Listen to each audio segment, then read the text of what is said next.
Бисмиллахиррахманиррахим. Ассаламу алейкум, урматтуу кайрымдуу элим, урматтуу бир туугандар. Мен турган үй биле бул Канатбек байке.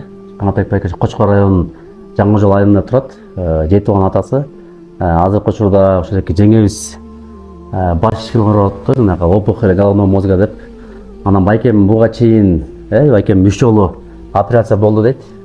Кыргызстанда болуп тур. Анан азыркы учурда башында опухоль кайра пайда болуп, Турцияга жиберүүдө экен. Анан байкал өзү мурунку чогултуп койгон мал мүлкүн сатып, мурунку операцияга кетип, азыркы учурда ошо өзүмдүн каражатым жетпей, кыргыз элибизден жардам сурап атат. Ассаламу алейкум. Кыргыз элим ошол кайрылууга аргасыз болуп калдык. Ушул жети балабыз менен келинтегим айткандай операция болуп Кыргызстандан. Анан ушул эмкисин Түркия мамлекетине сүйлөшүп атабыз.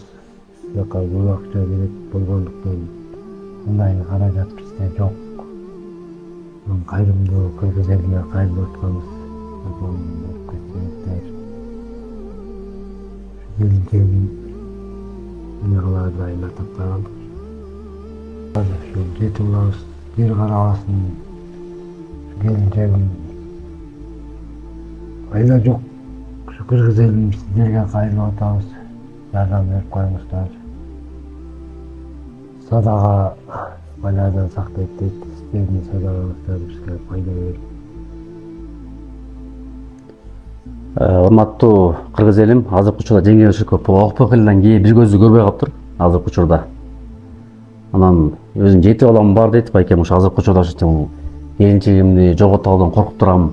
Жети баланы камтырбайм өзүм деген оор кабылда экен. Эми урматтуу кыргыз элим, көп түкүрсө көл болот дейт. Бизге операция керектүү сума абдан чоң акча эмес.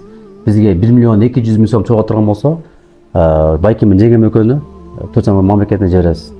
Барыңыздар кайдыгер карабастан, астына эм банк номерин калтырып коебуз. Канатбек байкемдин жана жеңем номерин. Кайдыгер карабастан аз болсо дагы биз алып кошо кетиңиздер.